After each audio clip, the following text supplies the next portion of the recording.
What's up? How you doing? Here we are. Beautiful day today. Beautiful day. Nice and quiet. I was talking to a friend of mine, actually texting, which is kind of like talking. Same, you use the same words. And he was asking me if I had to survive, would I do a better job surviving in the desert or in a forest, like a mountain or something like that? And I responded, I said, I think I would survive much better on a mountain because depending on the mountain too. If you go to an all granite mountain, it would be a lot harder. But I'm talking about like a regular mountain where you have trees, vegetation, water, rivers, lakes, things like that. It would be much easier for me to survive at a place like that because I could get water, I could fish. And he said, how long do you think you can make it? I think I could go about 3 months. I have some weaknesses, obviously. I do not hunt. That's a big weakness. But I'm pretty good with a slingshot. And I can fish. So if I had a slingshot with me, with replaceable bands, and I had just a fishing line with a hook and lure on it, and an area where I could fish, I think I could go almost 100 days around there. Loneliness, I can handle that. I see a lot of guys on that show alone, and loneliness gets them and they call up, but I think I could handle that part. For me, the weakness would be the hunting. But like I said, if I had a slingshot, which I have many of them, and a way to fish, I could survive. I definitely can build a shelter. I can build a fire. I know how to do all that stuff. I could stay warm. I could cook the food once I have it. So I could do that.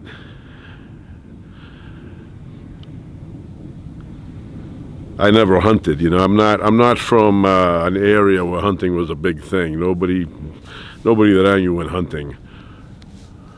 But I could definitely take down a bird.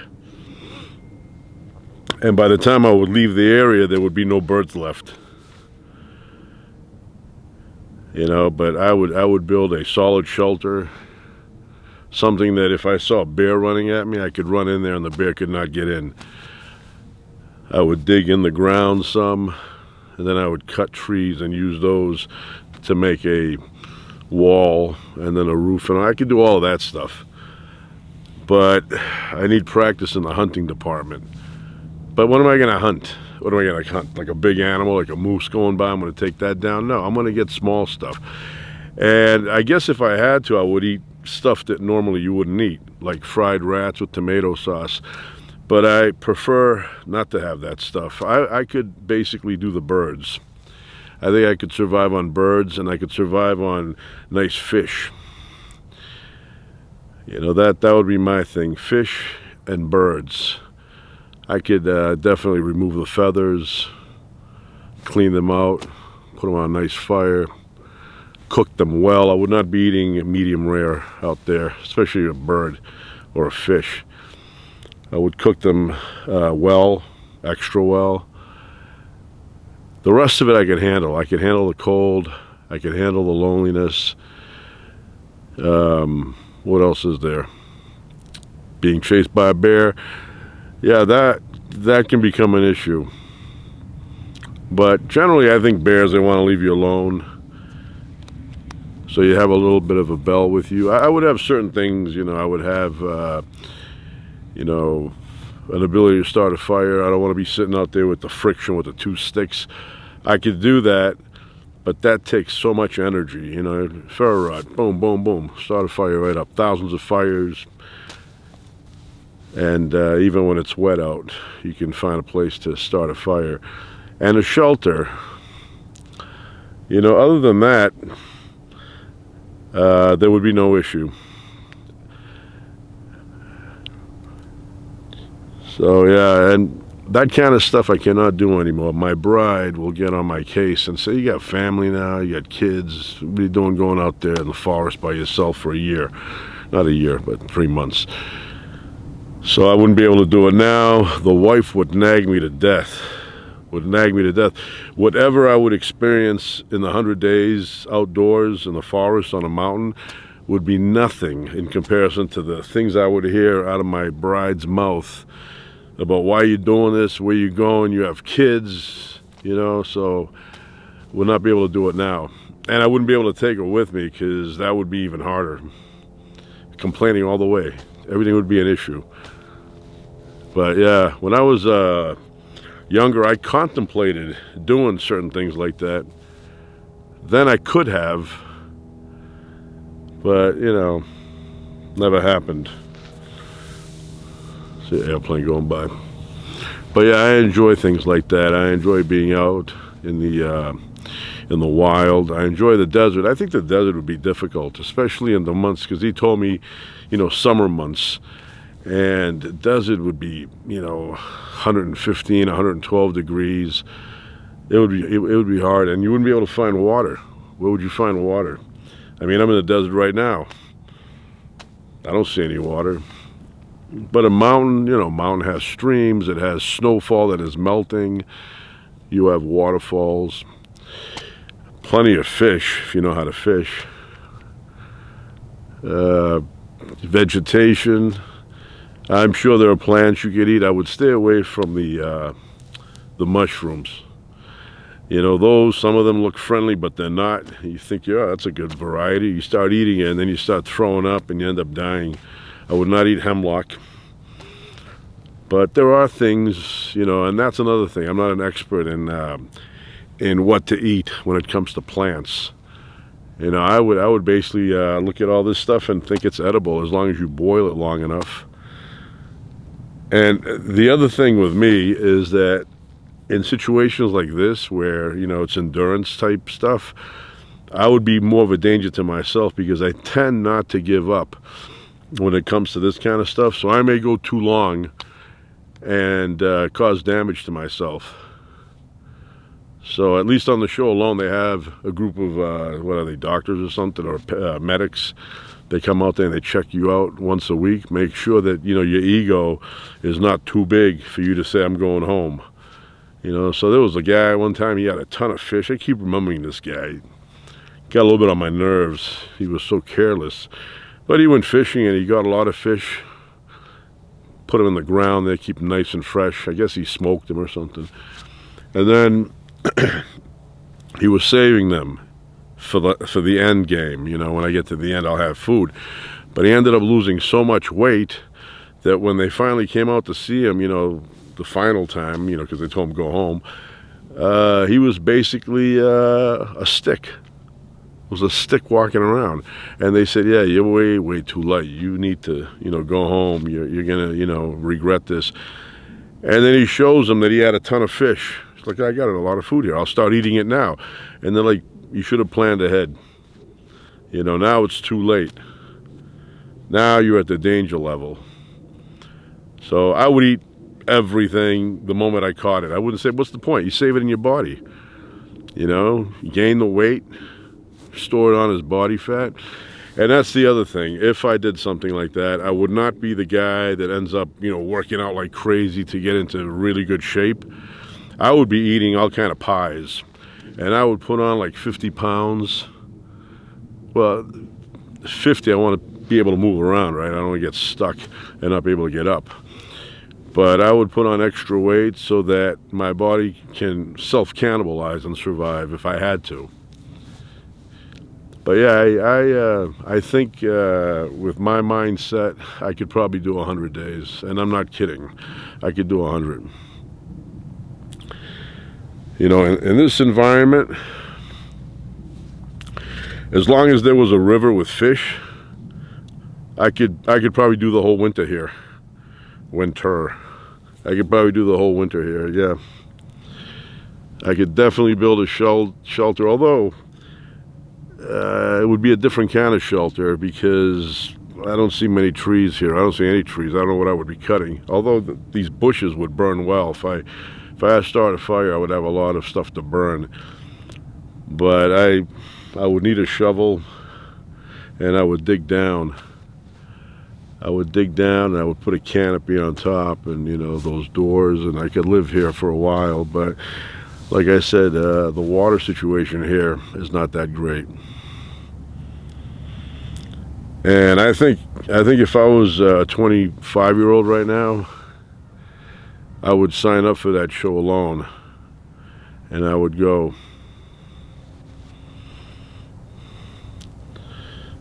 You gotta do those things when you're young, you know, when you have the endurance. You get a little bit older, you're searching for your Geritol. You know, you're like, where'd I put my Geritol? I can't find it in the forest. Anyway, I'm gonna investigate, take a look around, see what's going on here. You know, I found the only interesting thing I've ever found in the desert was a fork. Found a fork one time, and it was in good shape, and I took it as a souvenir.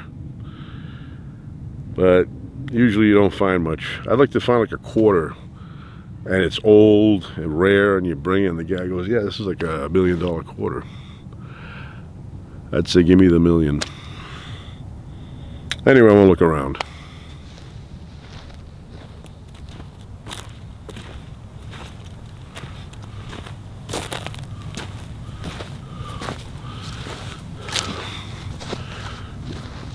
So today is the perfect day for cooking out here. Perfect day. There's no wind. Very still. Right here would be a nice place. Dig a hole in the ground. Fill it up with wood charcoal. You know, that good hard oak. Start a fire, let it get red. Put the grill on top. Couple of steaks, and cook. You know, when I come out here, I feel born again. You know, not in a religious way. I feel revitalized. You know, I love the exploration. Love looking around, walking around. That's why when I was a kid, I hung around at the railroad tracks. First, second, third grade, pretty much every day after school, me and my friends would go and hang around the railroad tracks. And there was always something to do, you know, there was always something. So for me, when I come out here, it's kind of like that. I feel like I'm about 5 years old running around here. And I look around, I find, you know, whatever, usually rocks. But yeah, I enjoy coming out here and wandering around. You know, but today is perfect. You know, there's been many times where I've prepared at home down in LA, and I say, okay, I'm gonna cook. I'm gonna go cook in the desert, because here it's the safest place to cook. There's really nothing to burn, you know, and I dig in the ground usually, so, you know, and put rocks around it so that stuff can't get loose. But even if it did, what are you gonna light up, a shrub? So I come out here and I have all my stuff ready. And then when I arrive and I'm like maybe 10 miles from here, I look and I see the trees swing side to side, and I say, yeah, it's windy. I have cooked in the wind, but it's so hard.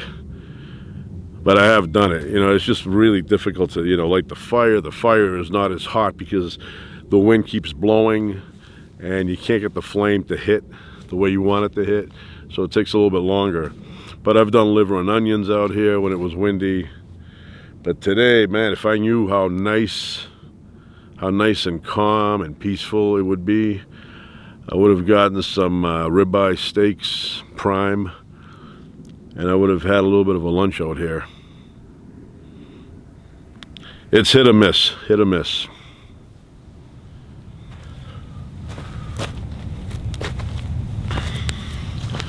You know, another thing I think about when I'm out here sometimes, stray dogs. You know, you're out here walking around, there's a dog, an angry one, you know, a quarter mile from you, and it sniffs you out, and before you know it, you see it coming towards you, and it's in attack mode. What are you gonna do? You know, I remember when I was a kid, there was an area in my neighborhood that I'd say to myself, what'd you come this way for? There was a mean German Shepherd, very aggressive, and the owners, they wouldn't have it on a leash. It would be roaming the neighborhood, you know, it was like a bully. So sometimes I would catch myself and walking, I'd be in that area, and then I'd hear the growling, and I'd look and I'd go, there's that dog again, he's coming at me, and he would run, and I'd freeze. And he'd stop, and he'd start barking and barking, and with the teeth and the saliva flying. And I kept saying to myself, don't come this way again. Well, a month or two would go by, and I would go by that way again by myself. I was little.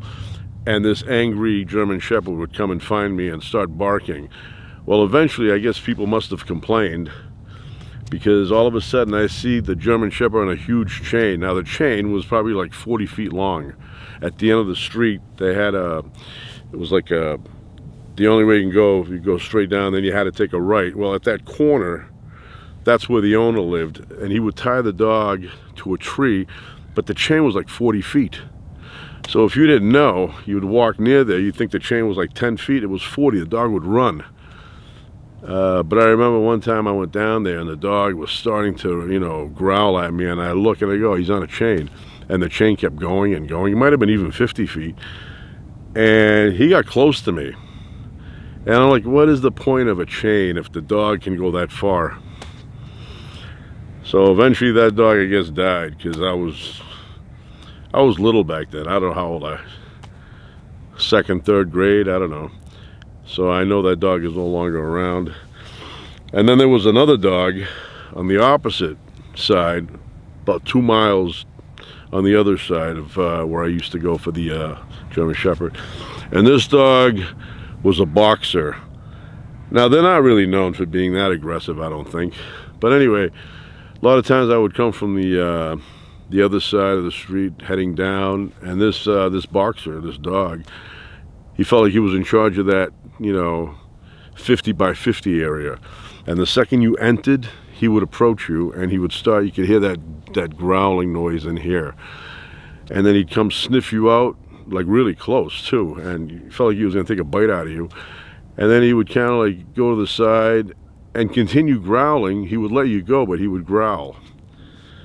And that one I was, I think I was like last years of my high school, you know, like maybe a junior, senior.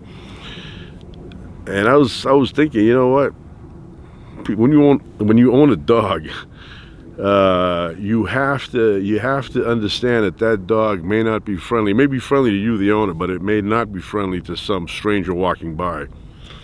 You know, so you have to have it behind a fence, so it can't get over and start barking. I was going to say yelling, but barking is yelling to a dog. Here, I guess if I saw something like that, depending on how far, I would run and try and climb something. But what's the climb? What are you going to climb here? A telephone pole?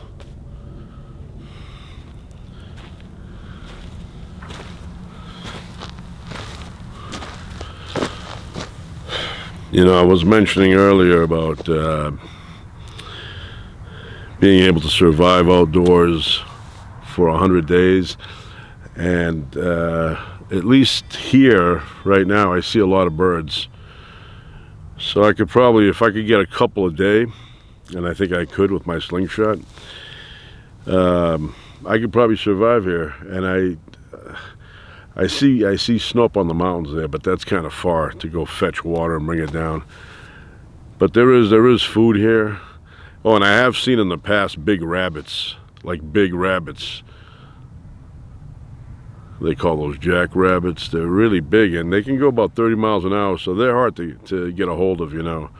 You'd probably have to take your shoe off and throw it, try and get in the back of the head, knock it out. But I remember, you know, when I would drive through, you'd see a jackrabbit next to you. You're doing like 30 in the truck, and the rabbit would keep up. Although they're hard to find, you know, and I see a lot of holes in the ground. Who knows what's in there? Who knows what's in there? It could be, you know, gophers, squirrels. But right now it's dry, perfect. I mean, the temperature is 66, and it's very comfortable.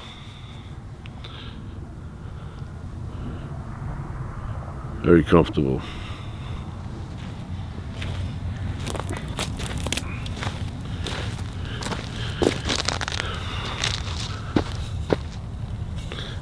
So on the way up here, I bought a beverage. I guess, I don't know what it's called, NOS. High Performance Energy Drink. So it says that it has taurine, it's an amino acid, vitamin B6, it has caffeine, and I guess by way of guanara, depending on where you're from. I've met Colombians who say guanara, and I've met other people that are not from Colombia, so they're not familiar with this word, and they say guanara. Inositol, which I think is a B vitamin, and then vitamin B12. So, energy drink. It's grape flavored. It kind of tastes like my, when I was a kid, they had two really good tasting medicines. If you had a sore throat, they would give you penicillin, and it was pink, and it had a very, very nice flavor. So, you know, you always wanted to fake the sore throat just to get that medicine. It was so good, delicious. And then they had cough medicine, and it was grape flavor. That's what it tastes like this. And my father, he would open up the refrigerator and shake the hell out of that penicillin. And then you'd get a nice big tablespoon of it. And it was so, so good. I mean, anybody from my generation knows exactly what I'm talking about when I say that there was an antibiotic, penicillin, with a very nice flavor, and it was pink, very creamy. Anyway, that, and then if you had a cough, there was the pink one, and that was a good one too. It tasted really, really good. And back in those days, they came in that brown glass bottle, so it looked like old-fashioned medicine. And my doctor, that was, you know, you went in there with, you know, I got a sore throat. Immediately the pen would come out, sloppy handwriting. Then he'd sign at the bottom, and then he'd cut it and give it to you, and you'd go to the pharmacy, and they would understand it. So, yeah, very happy. I guess that was the benefit of having a sore throat as a kid. You got good tasting medicine. Now, I'm sure the base, the taste, the flavor, you know, that was just to fool you into trying to take in the medicine. Now, if I could find that without the drug in it, right, if you can get just the flavor, the part that is the mixture, I would have that every day. You know, with no penicillin, just, you know, just that nice flavor. I don't know what it was. I'm sure if I go on Google and search, I could find it. And the grape one was, it wasn't creamy, it was watery, but it was so good. It was so good. But they knew back then, if the medicine did not taste good, the kids would not take it. So this is grape flavored. I'm almost done with it, and I don't really feel any, you know, like, you know, energy. I feel the same. Maybe it takes time to kick in. I don't think I've ever had this one before. We'll see what happens. If you see me running around in circles here for no reason, it means it kicked in.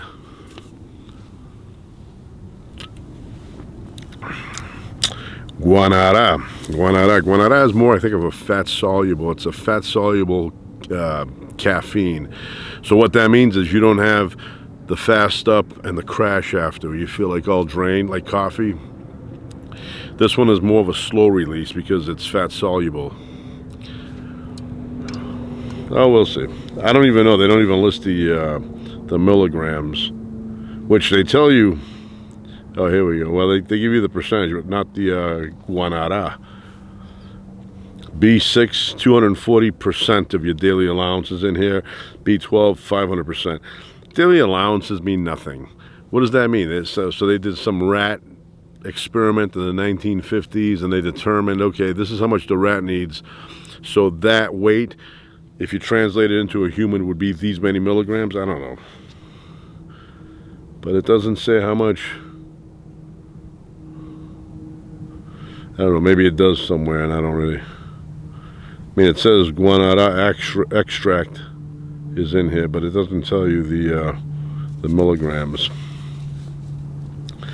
You don't want to have too much of this, and you're bouncing off the walls in your house. You know, it gives you an uneasy feeling inside.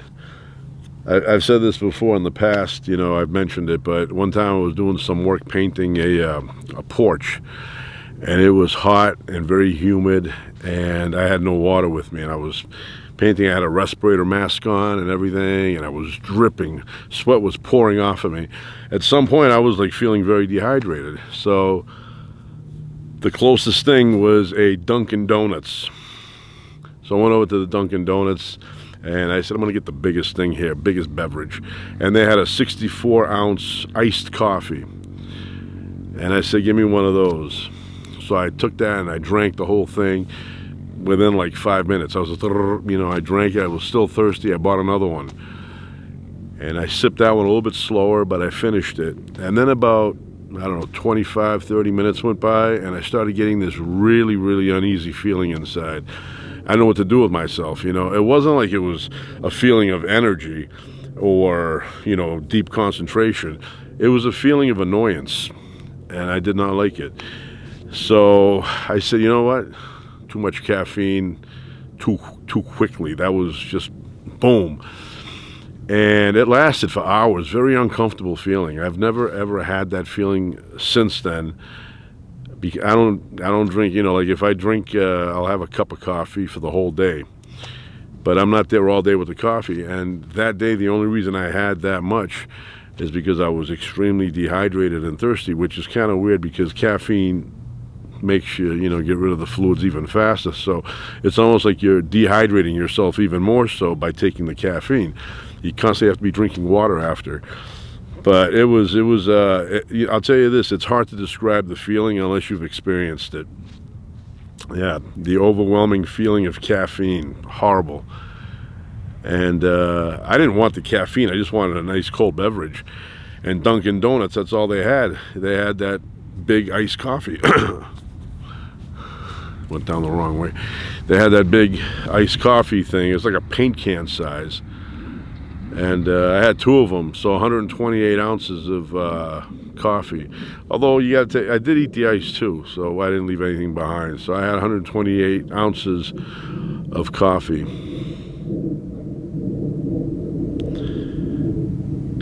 Anyway, I'm gonna take a look around again and then see what happens. I play it by ear.